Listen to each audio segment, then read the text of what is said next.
a certain night, when Friday meets Pon, the sky falls silent and the earth feels deeper.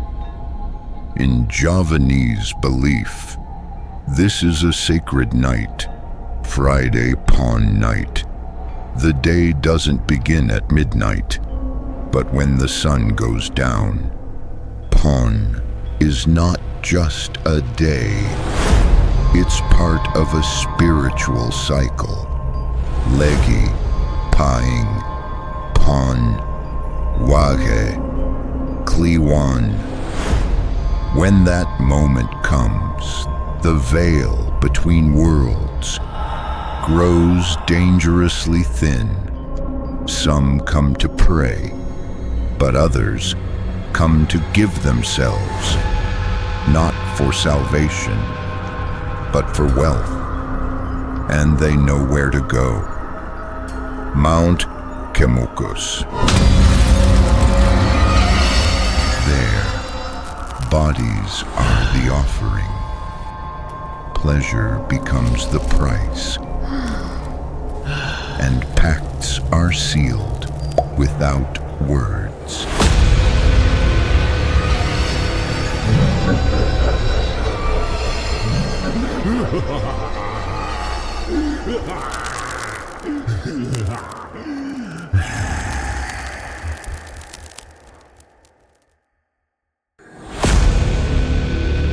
This house used to be warm.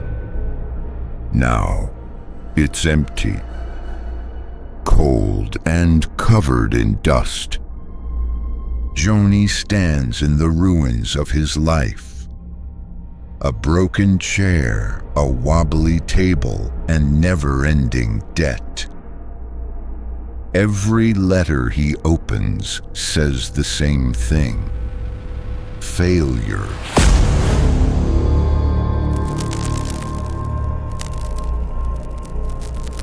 The ticking clock grows slower, as if even time refuses to move with him. He knows only one thing: he must change his fate, no matter the cost.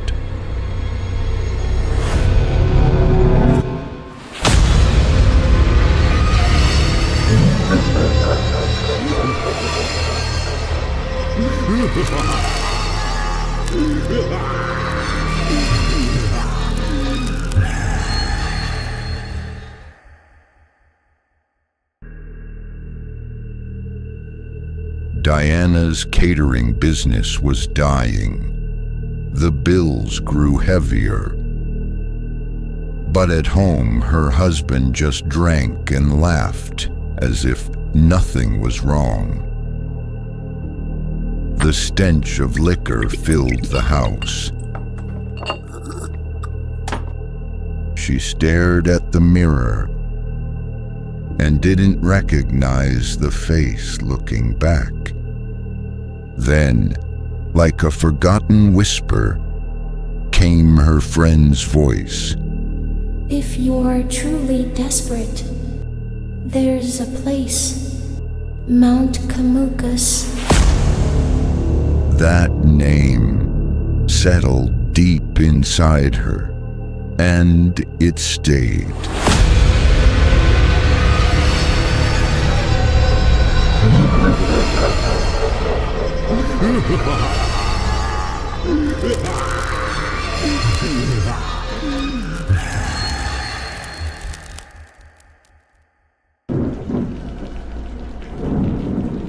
An old house stood at the edge of the forest, its walls worn, its roof covered in moss. Rain fell softly. Joni arrived first, soaking wet, knocking gently. Soon after, Diana came. She stepped down from a motorbike, hesitant, eyes fixed on the half-open door. Mbawiro appeared, still blank-faced. They sat on a worn mat, in silence. Then slowly they began to talk. It was their first meeting. Two strangers, face to face for the very first time. And then, something even more surprising. They were from the same town in central Java. They stared at each other, shocked, uncertain, and oddly comforted,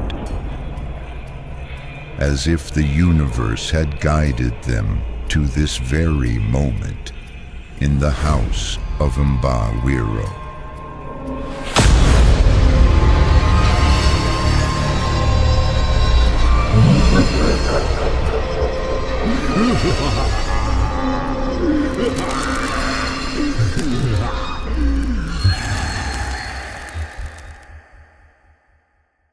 Mbawiro stared at them in silence. His eyes were sharp, his face unchanged. The incense smoke twisted into strange shapes in the air. His voice was heavy and broken as he began to speak. Joni and Diana looked at each other. Their hands trembled. Mbawiro explained, "If you want to be rich, perform the ritual on Malam Jumat Pon. Repeat the ritual for 7 consecutive Malam Jumat Pon. Each of those nights you must bathe in the spring, visit the sacred grave, and offer your body in union. Remember, the ritual must be performed 7 Malam Jumat Pon. No more, no less. But remember this, only one shall receive the wealth. The other must bear the burden."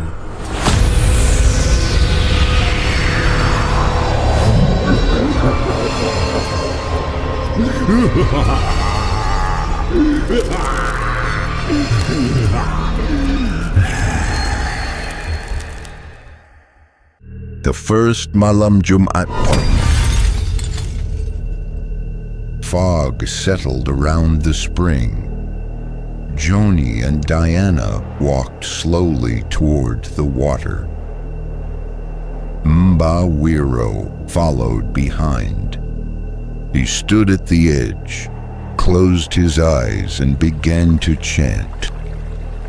His voice was soft, too soft for Joni and Diana to hear. Then, Joni and Diana slowly stepped into the water. They said nothing, only silence. Their bodies trembled. The water began to ripple. The first ritual had begun.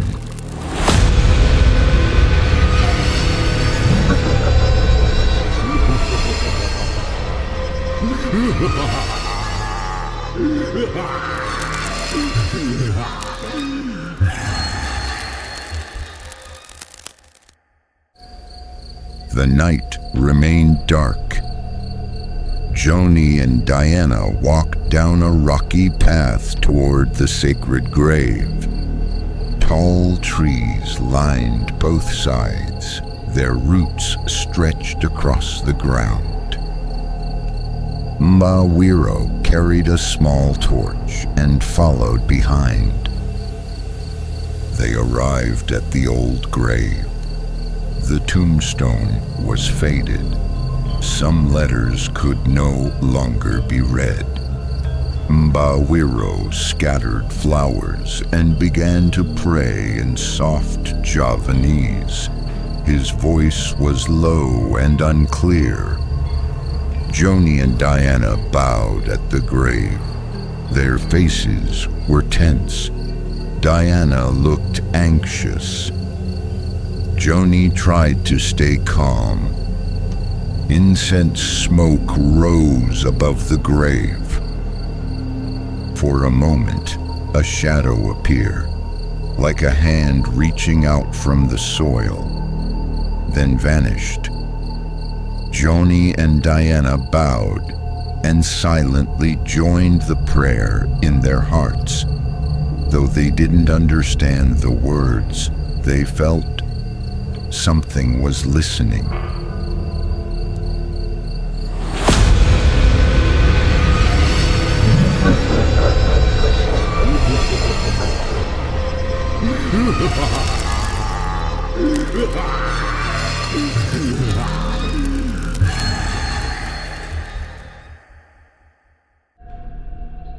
The in-room was small, thin wooden walls, an old iron bed, a dim light. Joni and Diana entered tense. Joni lit the incense. They sat in front of the smoke rising to the ceiling. Then they began reciting the mantra together. I sell my pleasure, replace it with wealth from the 7 layers of heaven and the 7 layers of earth. They repeated it again and again, non-stop. Soon, their bodies changed. Their muscles tensed. Their breathing deepened. A strange force entered them. Without a word, they moved closer. They began to have sex, again and again, without fatigue.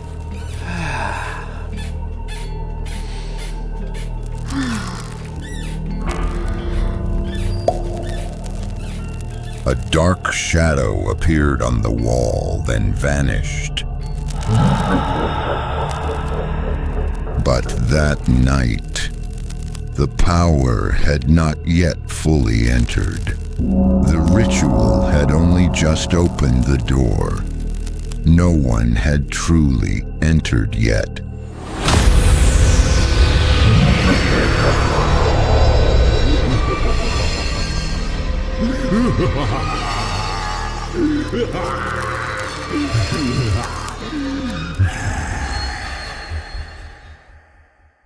Second Malam Jumat Pon. The water changed. Fog thickened. Unfamiliar voices whispered around them. At the grave, a flower bloomed, then turned black. I sell my pleasure, replace it with wealth from the 7 layers of heaven and the 7 layers of earth. Shadows in the room began to move, but they kept going.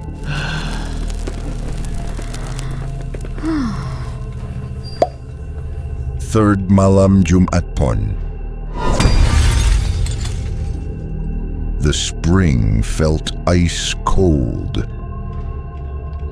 The tombstone cracked.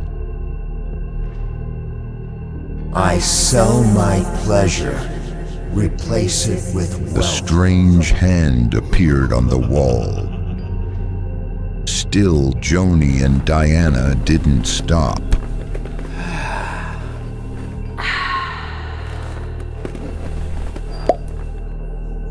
Fourth Malam Jumat Pon. Their bodies grew tired, but desire intensified. I sell my pleasure, replace it with wealth from The the mantra 7 was layers of broken heaven. and shaky.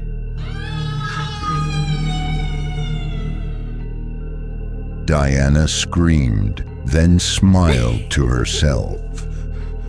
Above them, a shadow on the ceiling watched closely. 3 more Malam Jumat Pon had passed, and something had already entered them.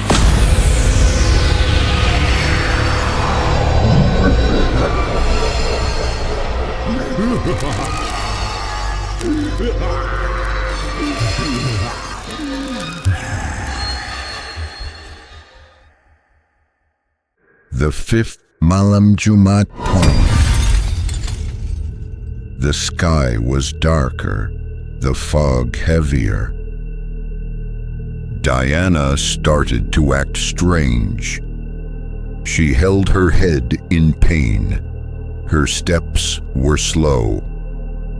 Mbawiro watched from a distance. He said nothing. In the spring, Diana looked up suddenly. Her eyes rolled back. Her body trembled. Her neck stiffened. She was possessed. Her voice changed, low and unnatural. Joni tried to help, but Diana grabbed him tightly. The grave visit was rushed. Blood leaked from the cracked tombstone. I sell my pleasure. Replace it In the with room, wealth. they kept chanting, then kissed Joni aggressively. The sex became wild. The bed shook, the light went out.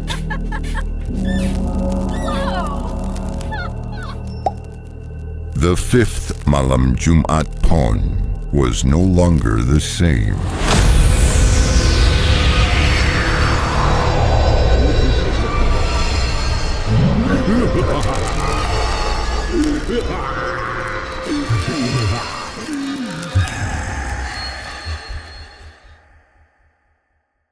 The 6th Malam Jumat Pon. The sky burned a deep red. The wind howled. Diana walked ahead.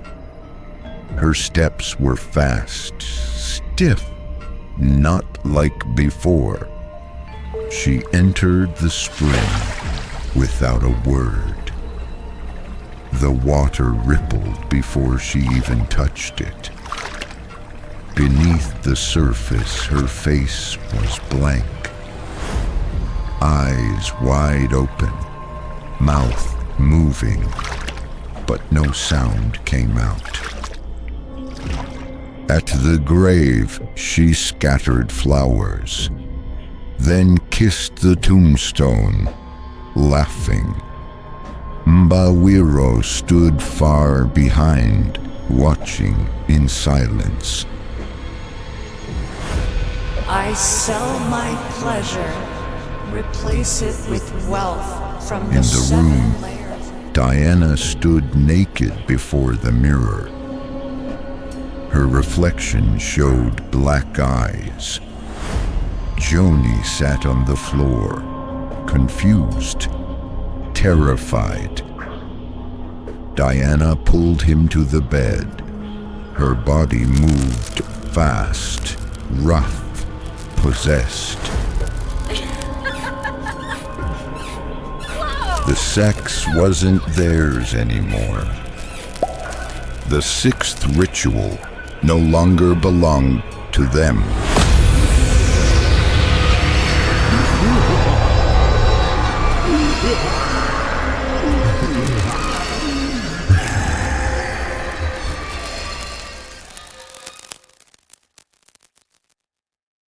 The 7th Malam Jumat Pon. The sky was dark. Rain poured heavily. Joni and Diana walked soaked to the bone. Their faces looked drained. Their bodies trembled. Mbawiro said nothing. He lit the incense, then disappeared. Joni and Diana stepped into the spring. The water was cold and murky. They rushed through the pilgrimage. The tombstone cracked. the incense lit itself. In the room, they recited the mantra together. They repeated it non-stop. I sell my pleasure, replace it with wealth from the 7 layers of heaven. Until their voices overlapped with something else. Diana grabbed Joni. Their bodies collided violently. A large shadow descended from the ceiling.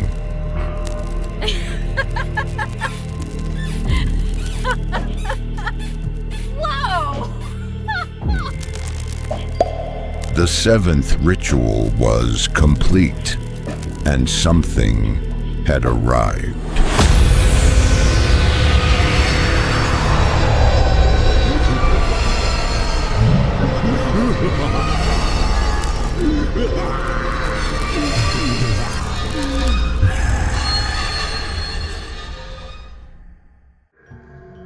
Diana sat on the couch of her luxury apartment.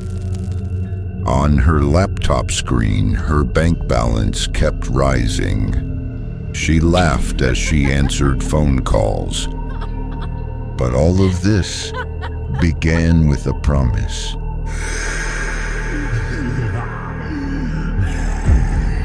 After her business took off, Diana divorced her husband. She said he was just a burden. They had no children. And now she lived alone in the apartment she bought herself. In the first year, Diana kept her promise to Joni. Every month she sent him money to help with his living expenses. Sometimes she handed it over in person. Whenever that happened, she would ask Joni to meet her at a hotel. Those nights weren't just about money. Diana wanted to release her desire. They made love in silence, in heat, bound by an unspoken promise.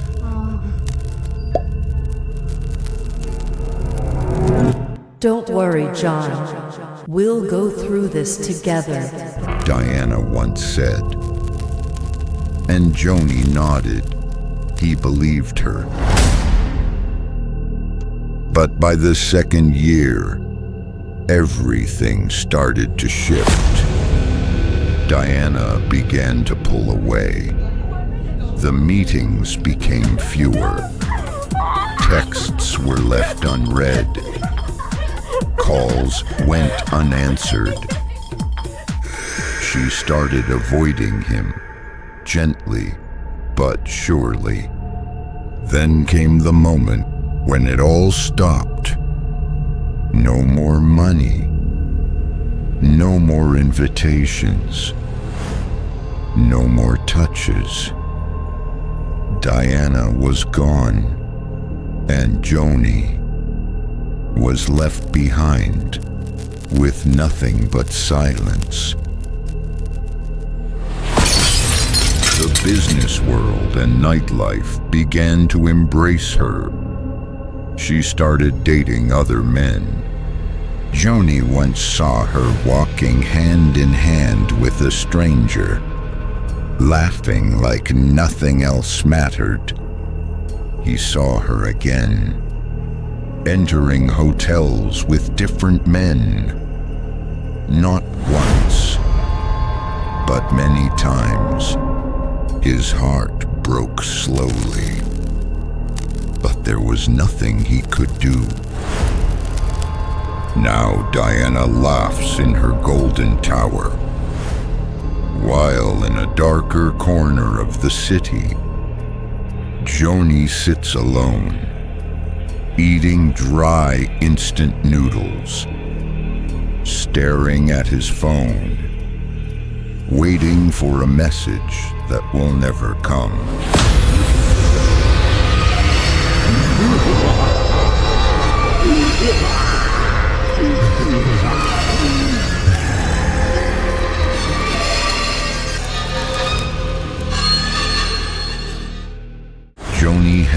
Diana's old shirt. The scent still lingered. So did the memories. He smiled and whispered, We were supposed to stay together, Di. But you lied. You left me. Then came the whispers, not from his mind, from deep inside. She chose wealth. She left you behind. You were just a tool. It's time to collect. He remembered one name, Makota Inda Tower. Since that night, he began to watch. Tracking times, car plates, faces. On the fourth night, Joni slipped into the apartment's underground parking lot. He hid behind a concrete pillar and waited.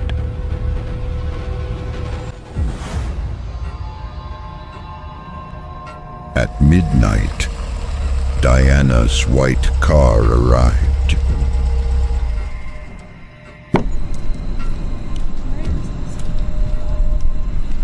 She stepped out, talking on the phone. Joni moved in slowly. He touched her shoulder. You promised, Di, but you left me. She turned around, but before she could speak, Joni stabbed her, not out of rage, but from the wound of a promise broken.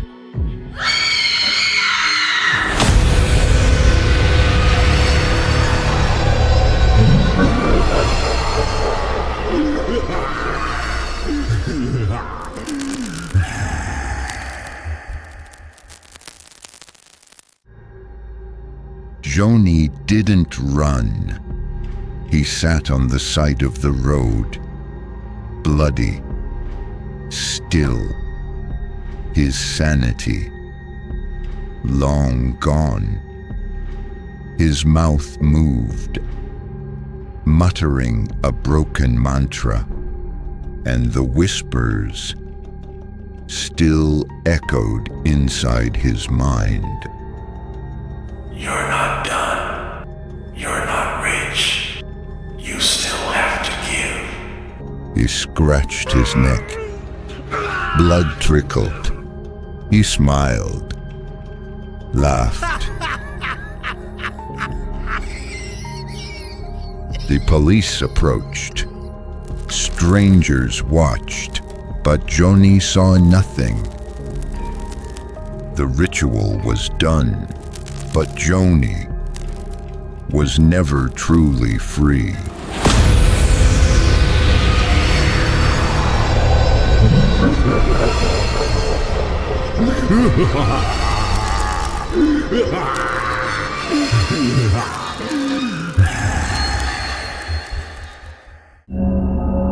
Ever since that night, Joni never spoke sanely again.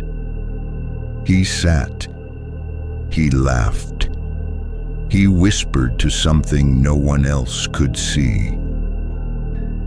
By court order and psychiatric evaluation, he wasn't sent to prison. They locked him away in a white room, under maximum security, where there are no voices, but whispers always remain. Because his mind is no longer here. He lives somewhere else, between 7 nights, one promise, and a voice that never stopped calling his name.